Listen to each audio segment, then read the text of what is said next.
The Changing World Order by Ray Dalio. Introduction. The times ahead will be radically different from those we've experienced in our lifetimes, though similar to many times in history. How do I know that? Because they always have been. Over the last 50 or so years, in order to handle my responsibilities well, I have needed to understand the most important factors that go into making countries and their markets succeed and fail. I learned that to anticipate and handle situations that I had never faced before, I needed to study as many analogous historical cases as possible to understand the mechanics of how they transpired. That gave me principles for dealing with them well. A few years ago, I observed the emergence of a number of big developments that hadn't happened before in my lifetime but had occurred numerous times in history. Most importantly, I was seeing the confluence of huge debts and zero or near-zero interest rates that led to massive printing of money in the world's three major reserve currencies, big political and social conflicts within countries, especially the US, due to the largest wealth, political, and values gaps in roughly a century, and the rising of a new world power to challenge the existing world power and the existing world order. The most recent analogous time was the period from 1930 to 1945. This was very concerning to me. I knew that I couldn't really understand what was happening and deal with what would be coming at me unless I studied past analogous periods, which led to this study of the rises and declines of empires, their reserve currencies, and their markets. In other words, to develop an understanding of what is happening now and might happen over the next few years, I needed to study the mechanics behind similar cases in history, e.g., the 1930-45 period, the rise and fall of the Dutch and British empires, the rise and fall of Chinese dynasties, and others. I was in the midst of doing those studies when the COVID-19 pandemic struck, which was another one of those big events that never happened in my lifetime but had happened many times before. Past pandemics became a part of this study and showed me that surprising acts of nature, e.g.,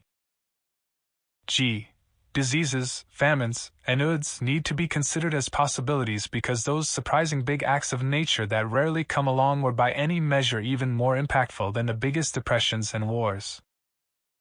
As I studied history, I saw that it typically transpires via relatively well-defined life cycles, like those of organisms, that evolve as each generation transitions to the next. In fact, the history and the future of humanity can be seen as just the aggregate of all the individual life stories evolving through time. I saw these stories out together as one all-encompassing story from the beginning of recorded history up to this moment, with the same things happening over and over again for basically the same reasons, while still evolving. By seeing many interlinking cases evolve together, I could see the patterns and cause-effect relationships that govern them and could imagine the future based on what I learned. These events happened many times throughout history and were parts of a cycle of rises and declines of empires and most aspects of empires, e.g., of their education levels, their levels of productivity, their levels of trade with other countries, their militaries, their currencies and other markets, etc. Each of these aspects or powers transpired in cycles, and they were all interrelated.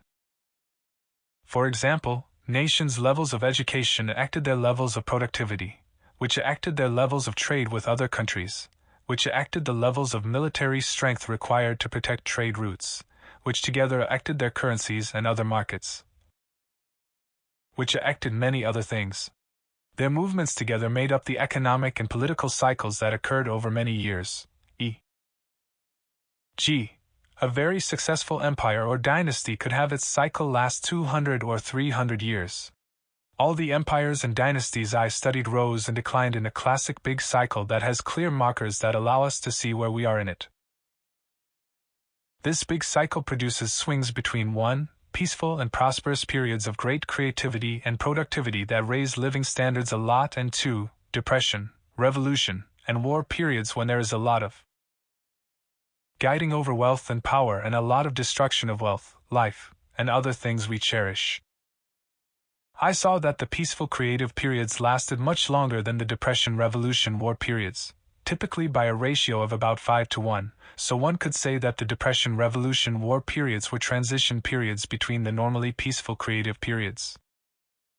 While the peaceful creative periods are certainly more enjoyable for most people, all these realities have their purposes for advancing evolution, so in the broader sense they are either good nor bad.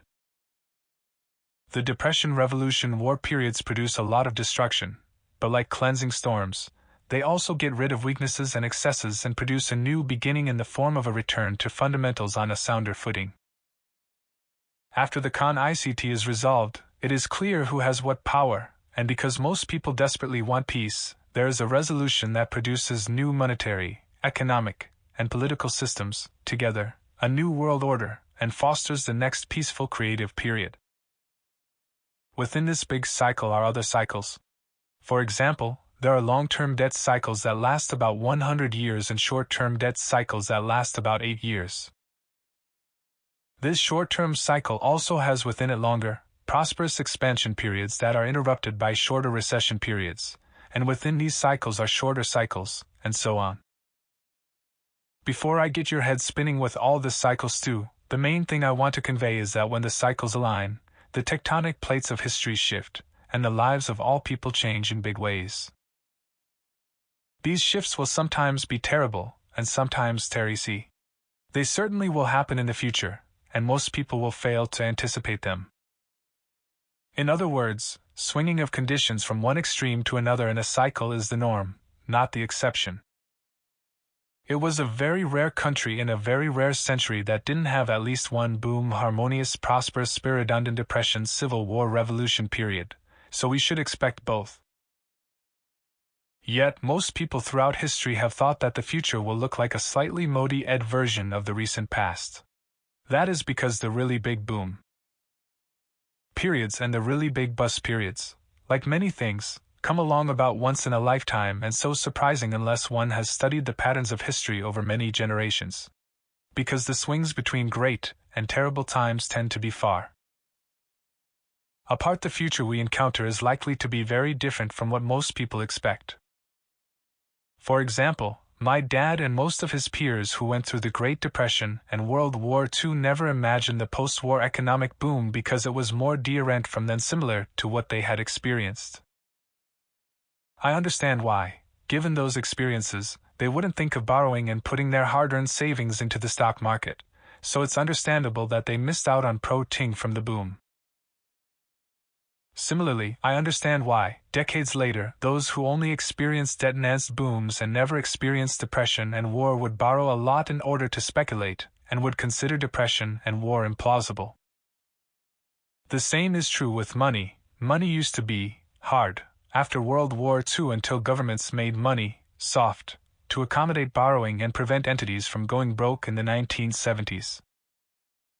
As a result, most people at the moment of my writing this book believe that they should borrow more, even though borrowing and debt-enhanced booms have historically led to depressions and internal and external conics.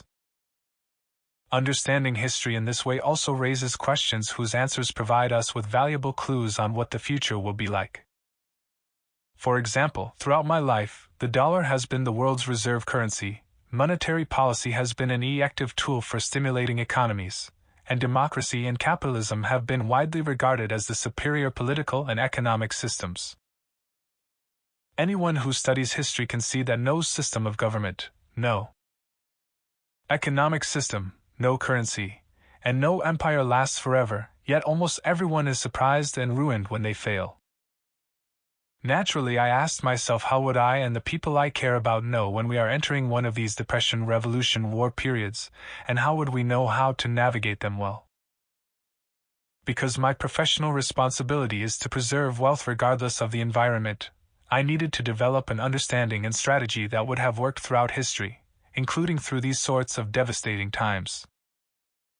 The purpose of this book is to pass along what I learned that has helped me and that I believe might help you. I present it for your consideration. How I learned to anticipate the future by studying the past. While it might seem odd that an investment manager who is required to make investment decisions on short time frames would pay so much attention to long-term history, through my experiences I have learned that I need this perspective. My approach isn't an academic one created for scholarly purposes. It is a very practical one that I follow in order to do my job well. The game I play requires me to understand what is likely to happen to economies better than the competition does, so I have spent roughly 50 years closely observing most major economies and their markets, as well as their political conditions. Since those are ECT both, trying to understand what is happening well enough to bet on it.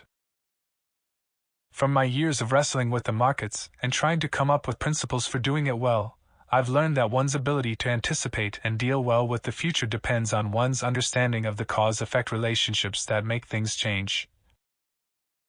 And one's ability to understand these cause-effect relationships comes from studying how they have changed in the past. I arrived at this approach after the painful learning that the biggest mistakes in my career came from missing big market moves that hadn't happened in my lifetime, but had happened many times before.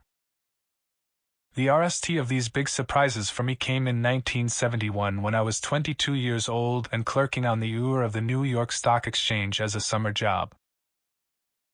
I loved it because it was a fast-paced game of making and losing money played on a trading UR with people who liked to have a blast with each other, so much so that traders used to have water pistol GHTS right on the trading UR. I was engrossed in this game of watching the big developments in the world and betting on how they would drive the markets. Sometimes it could be dramatic. On a Sunday night, August 15, 1971, President Richard Nixon announced that the U.S. would renege on its promise to allow paper dollars to be turned in for gold. As I listened to Nixon speak, I realized that the U.S. government had defaulted on a promise and that money as we knew it had ceased to exist. That couldn't be good, I thought. So on Monday morning I walked onto the UR of the exchange expecting pandemonium as stocks took a dive. There was pandemonium all right, but not the sort I expected. Instead of falling, the stock market jumped about 4% as the dollar plummeted. I was shocked. That's because I hadn't experienced a currency devaluation before. In the days that followed, I dug into history and saw that there were many cases of currency devaluations that had had similar effects on stock markets. By studying further, I figured out why, and I learned something valuable that would help me many times in my future. It took a few more of those painful surprises to beat the realization into my head that I needed to understand all the big economic and market moves that had happened in the last 100+ years and in all major countries. In other words, if some big and important event had happened in the past, I couldn't say for sure that it wouldn't happen to me, so I had to figure out how it worked and be prepared to deal with it. Through my research I saw that there were many cases of the same types of things happening and that by studying them just like a doctor studies many cases of a particular type of disease, I could gain a deeper understanding of how they work. I studied these qualitatively and quantitatively through my experiences, by speaking with preeminent experts, reading great books, and digging into statistics and archives with my great research team. From that learning came a visualization of an archetypical sequence of how rises and declines in wealth and power typically happen. The archetype helps me see the cause-ECT relationships that drive how these cases typically progress. With that archetypical template SPICY-ED, I can study deviations from it to try to explain them.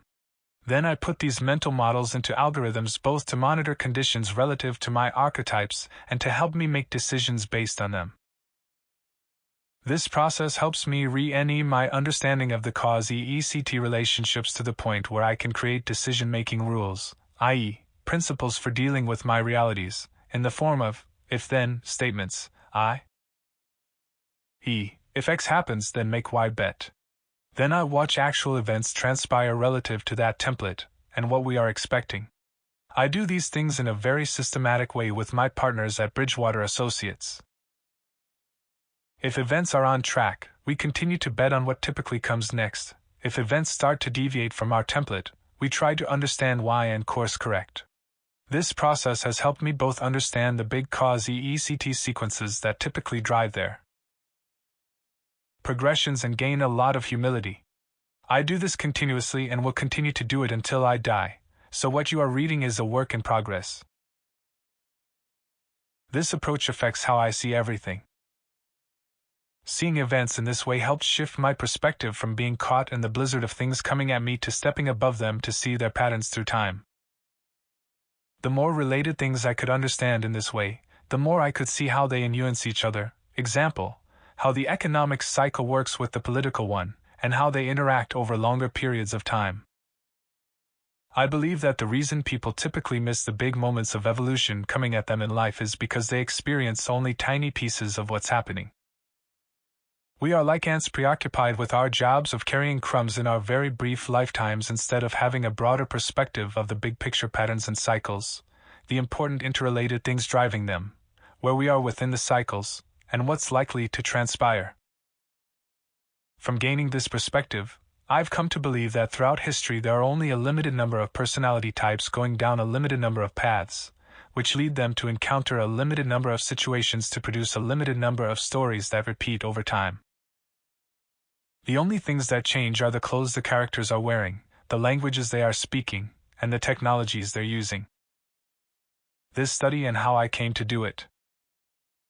One study led to another, which led me to do this study. More specifically, studying money and credit cycles throughout history made me aware of the long-term debt and capital markets cycle, which has led me to view what is happening now in a very different way than if I hadn't gained that perspective. For example, interest rates hit 0% and central banks printed money and bought financial assets in response to the 2008 financial crisis. I had studied that happening in the 1930s, which helped me see how and why central bank actions of creating a lot of money and credit debt 90 years ago pushed financial asset prices up, which widened the wealth gap and led to an era of populism and con-ICT. We are now seeing the same forces at play in the post-2008 period. In 2014, I wanted to forecast economic growth rates in a number of countries because they were relevant to our investment decisions. I used the same approach of studying many cases to ND the drivers of growth and come up with timeless and universal indicators for anticipating countries' growth rates over 10-year periods. Through this process, I developed a deeper understanding of why some countries did well and others did poorly. I combined these indicators into gauges and equations that we used to produce 10-year growth estimates across the 20 largest economies. Besides being helpful to us, I saw that this study could help economic policymakers because, by seeing these timeless and universal cause-EECT relationships, they could know that if they changed X, it would have Y-EECT in the future. I also saw how these 10-year leading economic indicators were worsening for the US relative to big emerging countries such as China and India. This study is called Productivity and Structural Reform: Why Countries Succeed and Fail, and What Should Be Done So Failing Countries Succeed.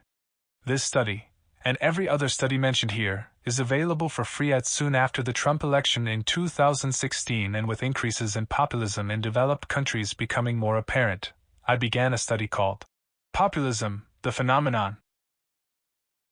That highlighted for me how gaps in wealth and values led to deep social and political conflicts in the 1930s that are similar to those that exist now. It also showed me how and why populists of the left and populists of the right are more nationalistic, militaristic, protectionist, and confrontational, and what such approaches led to. I saw how powerful the con-ICT between the economic political left and right could become and the significant impact this con-ICT has on economies, markets, wealth, and power, which gave me a better understanding of events that were and still are transpiring. From doing these studies, and from observing numerous things that were happening around me, I saw that America was experiencing very large gaps in people's economic conditions, which were obscured by looking only at economic averages. So I divided the economy into quintiles, looking at the top 20% of income earners, the next 20%, and so on down to the bottom 20%, and examined the conditions of these populations individually. This resulted in 2 studies. In our biggest economic, social, and political issue, the 2 economies, the top 40% and the bottom 60%, I saw the dramatic differences in conditions between the haves and the have-nots. which helped me understand the greater polarity and populism I saw emerging. Those endings, as well as the close contact my wife and I were having through her philanthropic work with the reality of wealth and opportunity gaps in Connecticut communities and their schools, led to the research that became my study called Why and How Capitalism Needs to Be Reformed. At the same time, through my many years of international dealings in and research on other countries, I saw huge global economic and geopolitical shifts taking place, especially in China. I have been going to China for 37 years and am lucky enough to have become well acquainted with the thinking of top economic policy makers and a broad range of others. Having this direct contact has helped me see up close the reasoning behind their actions, which have produced remarkable advances. It is a fact that these people have led China to become an active competitor with the US in production, trade, technology, geopolitics, and world capital markets, so how they've done this must be examined and understood without bias. My most recent study, on which this book is based, came about because of my need to understand three big forces that hadn't happened before in my lifetime and the questions they prompt. 1. The long-term debt and capital markets cycle. At no point in newer lifetimes have interest rates been so low or negative on so much debt as they are as of this writing. The value of money and debt assets is being called into question by the supply and demand picture for them. In 2021, more than $16 trillion of debt was at negative interest rates, and an unusually large amount of additional new debt will soon need to be sold to finance this. This is happening at the same time as huge pension and healthcare obligations loom large on the horizon. These circumstances raised some interesting questions for me. Naturally, I wondered why anyone would want to hold debt yielding a negative interest rate, and how much lower interest rates could be pushed. I also wondered what will happen to economies and markets when they can't be pushed lower, and how central banks could be stimulative when the next downturn inevitably comes. Would central banks print a lot more currency, causing its value to go down? What would happen if the currency that the debt is denominated in goes down while interest rates are so low? These questions in turn led me to ask what central banks would do if investors debt denominated in the world's major reserve currencies, which would be expected if the money that they are being paid back in is both depreciating in value and paying interest rates that are so low. A reserve currency is a currency that is accepted around the world for transactions and savings. The country that gets to print the world's primary currency is in a very powerful position, and debt that is denominated in the world's reserve currency is the most fundamental building block for the world's capital markets and the world's economies. It is also the case that all reserve currencies in the past have ceased to be reserve currencies, often coming to traumatic ends for the countries that enjoyed this special power. So I also began to wonder whether, when, and why the dollar will decline as the world's leading reserve currency. What might replace it, and how that would change the world as we know it. 2. The internal order and disorder cycle, wealth, values, and political gaps are now larger than at any other point during my lifetime. By studying the 1930s and other prior eras when polarization was also high, I learned that which side wins out will have very big impacts on economies and markets. So naturally, I wondered what today's gaps will lead to. My examinations of history have taught me that when wealth and values gaps are large and there is an economic downturn, it is likely that there will be a lot of conflict about how to divide the pie. How will people and policy makers interact with each other when the next economic downturn arrives? I was especially concerned because of the limitations on central banks' abilities to cut interest rates adequately to stimulate the economy. In addition to these traditional tools being active, printing money and buying financial assets also widens the wealth gap because buying financial assets pushes up their prices, which benefits the wealthy who hold more financial assets than the poor do. How would that play out in the future? 3. The external order and disorder cycle. For the RST time in my life, the United States is encountering a true rival power. China has become a rival power to the United States in most ways and is becoming strong in most ways at a faster rate. If trends continue, China will be stronger than the United States in the most important ways that an empire becomes dominant. Or at the very least, it will be a worthy competitor. I have seen both countries up close for most of my life, and I now see how CON-ICT is increasing fast, especially in the areas of trade, technology, geopolitics, capital, and economic, political, social ideologies. I can't help but wonder how these CONICs, and the changes in the world order that will result from them, will transpire in the years ahead and what effects that will have on us all. To gain the perspective I needed about these factors and what their congruence might mean, I looked at the rises and declines of all the major empires and their currencies over the last 500 years, focusing most closely on the three biggest ones, the US Empire and the US dollar. Which are most important now, the British Empire and the British pound, which were most important before that, and the Dutch Empire and the Dutch guilder before that. I also focus less closely on the six other significant, though less Nancy Allied dominant, empires of Germany, France, Russia, Japan, China, and India. Of those six, I gave China the most attention and looked at its history back to the year 600 because 1. China was so important throughout history, 2. It's so important now and will likely be even more important in the future.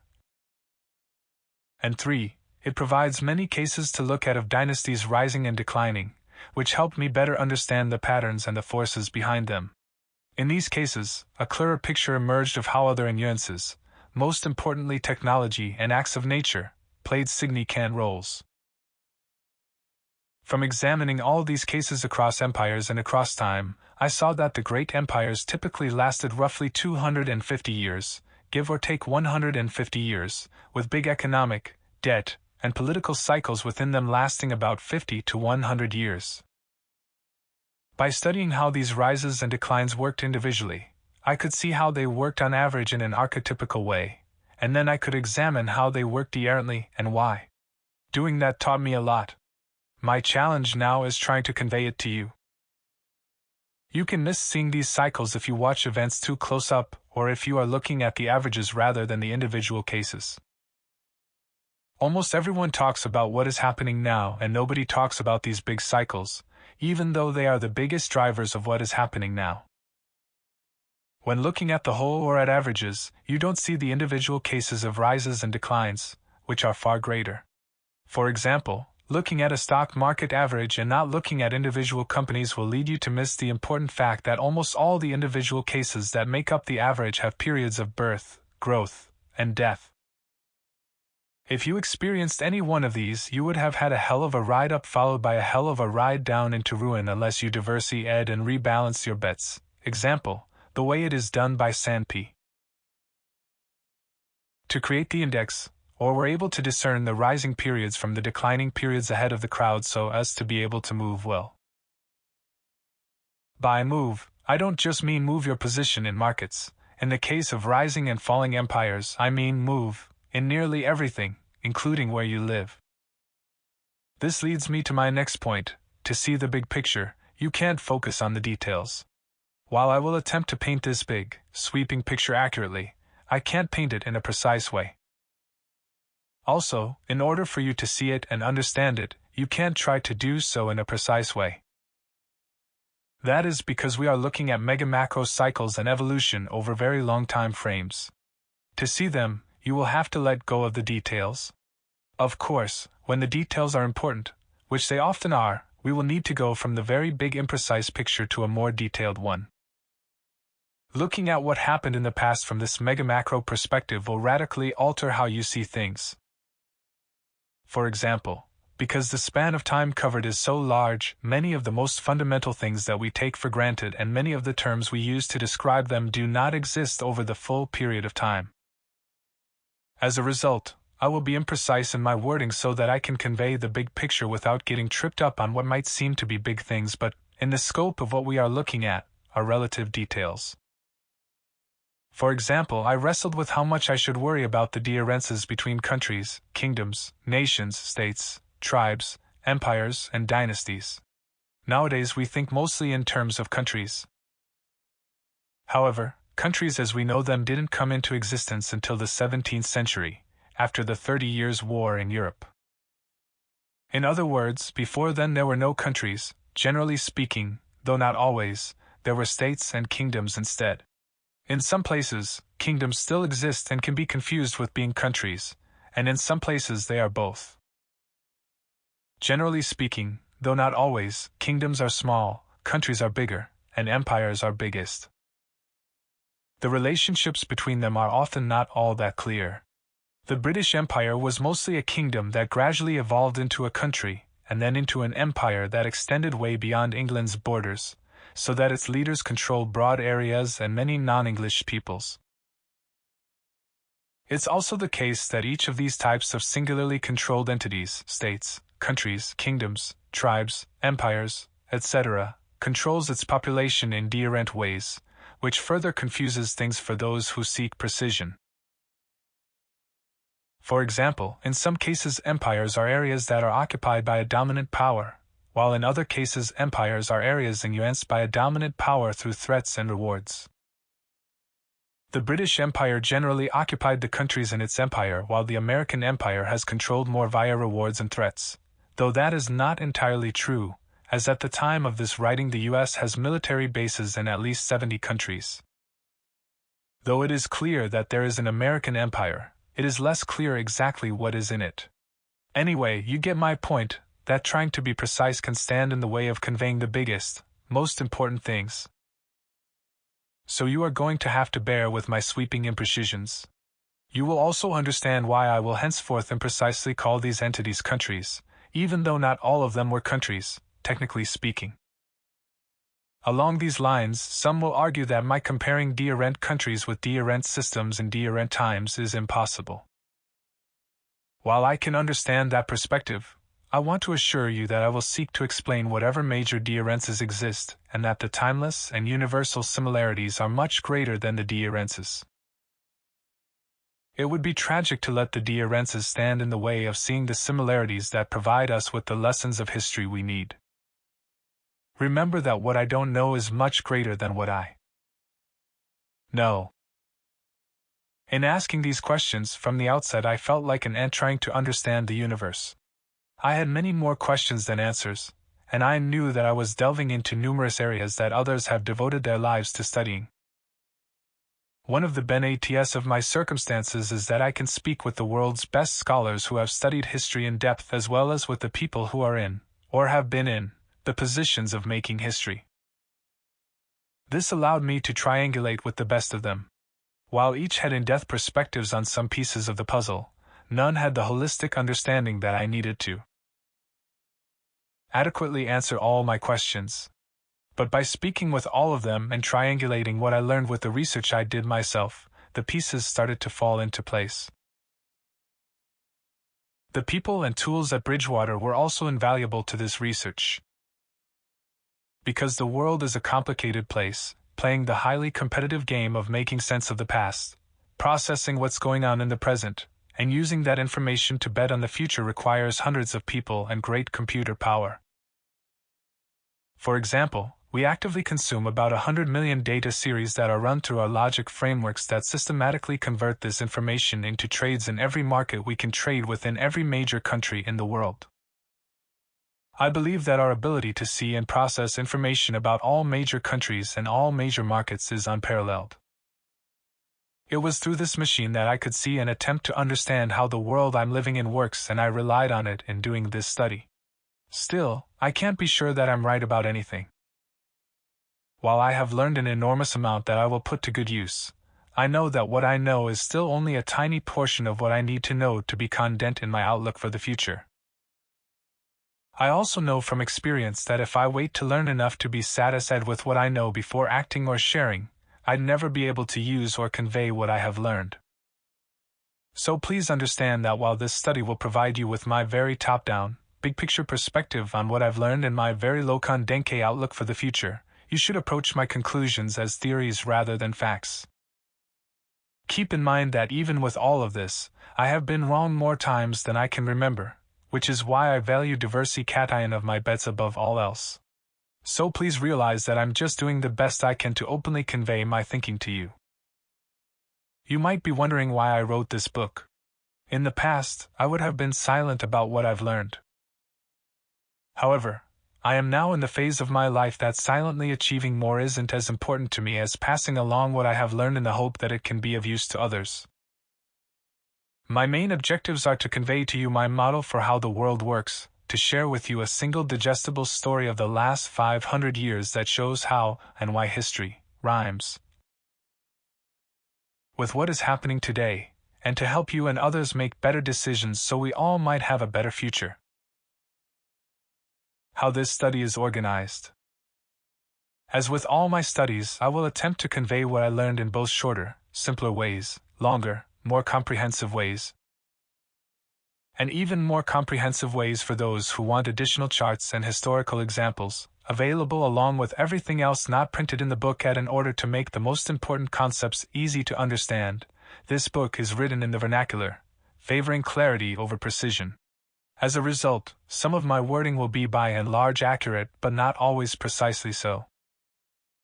In Part 1, I will summarize all that I learned in a simply ed archetype of the rises and declines of empires, drawing from all my research of specific cases.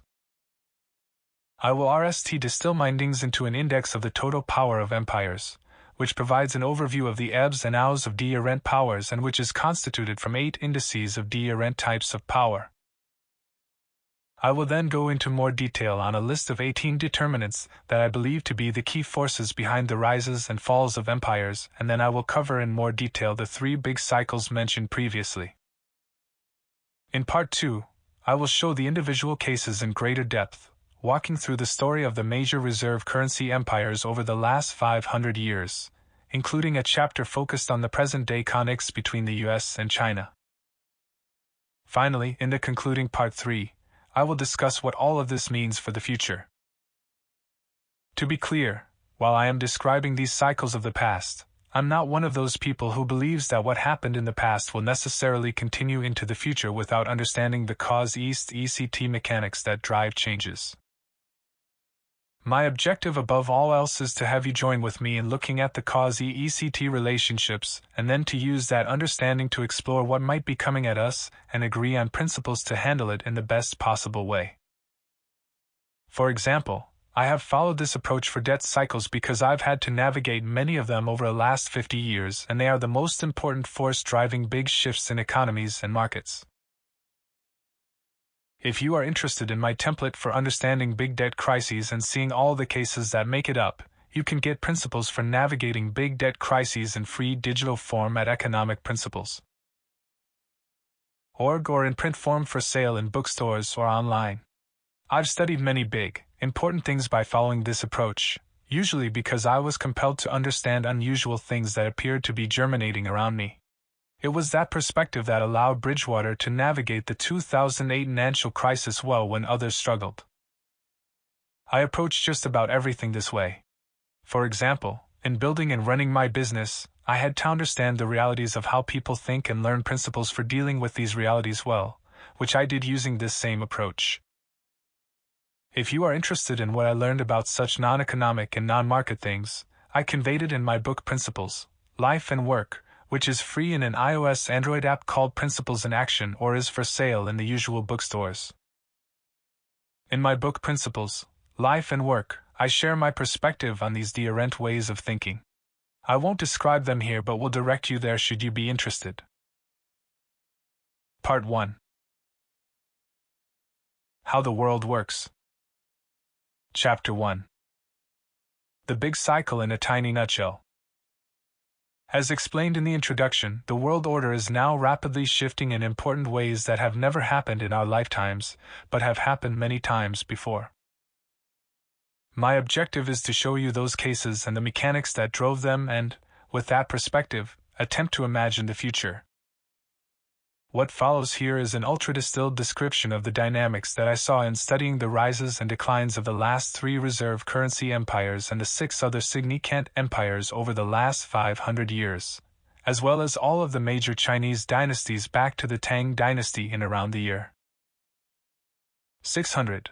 The purpose of this chapter is simply to provide an archetype to use when looking at all the cycles, most importantly the one that we are now in. In studying these past cases, I saw clear patterns that occurred for logical reasons that I summarize here and cover more completely in subsequent chapters.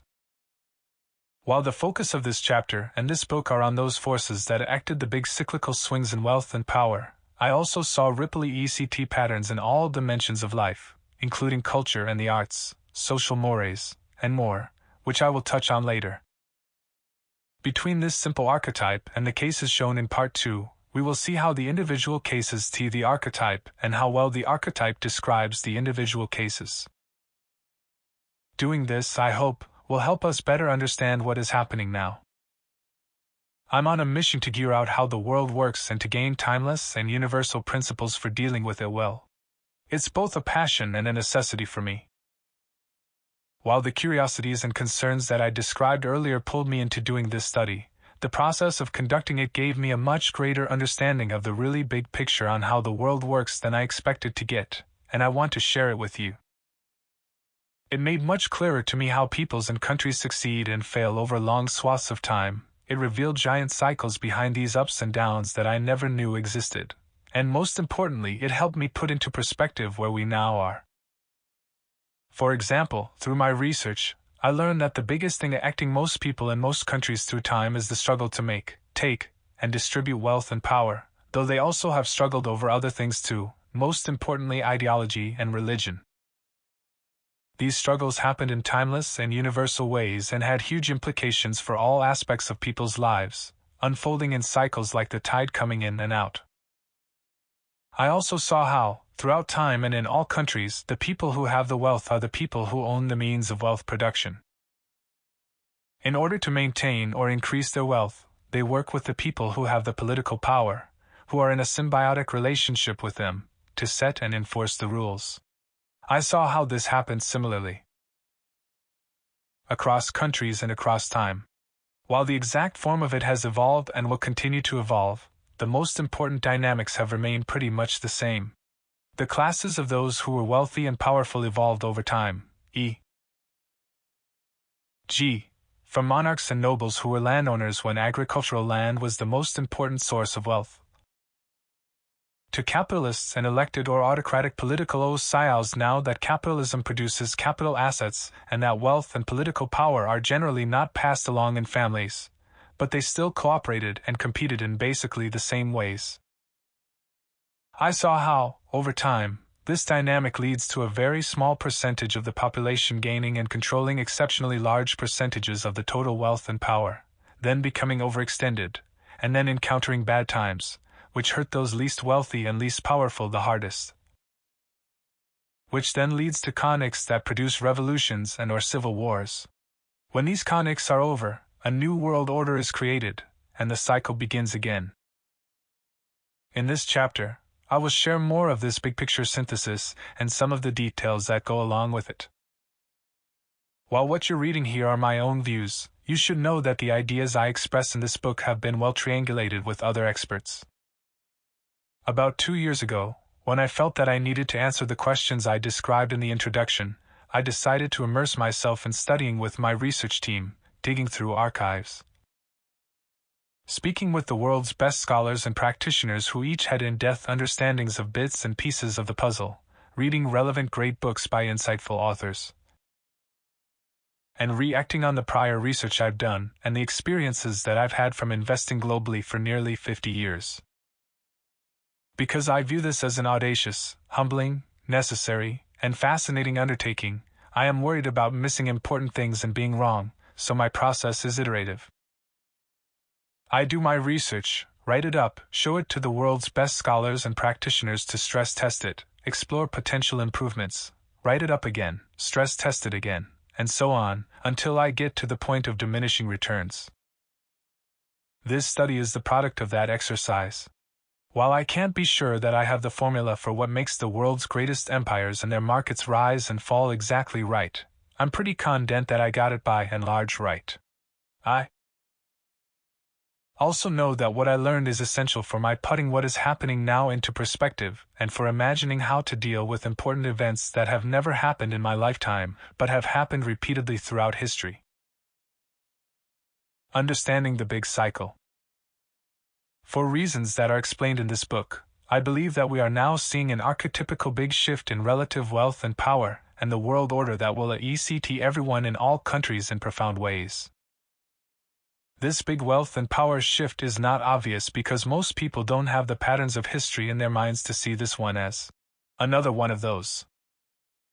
So in this RST chapter, I will describe in a very brief way how I see the archetypical mechanics behind rises and declines of empires and their markets working.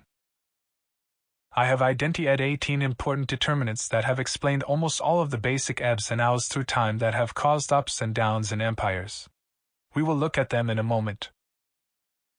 Most of them transpire in classic cycles that are mutually reinforcing in ways that tend to create a single very big cycle of ups and downs. This archetypical big cycle governs the rising and declining of empires and influences everything about them, including their currencies and markets. The most important three cycles are the ones I mentioned in the introduction: the long-term debt and capital markets cycle, the internal order and disorder cycle, and the external order and disorder cycle. Because these three cycles are typically the most important, we will be looking at them in some depth in later chapters. Then we will apply them to history and the present day so that you can see how they play out in real examples. These cycles drive swings back and forth between opposites, swings between peace and war, economic boom and bust, the political left and political right being in power, the coalescing and disintegrating of empires, etc. That typically occur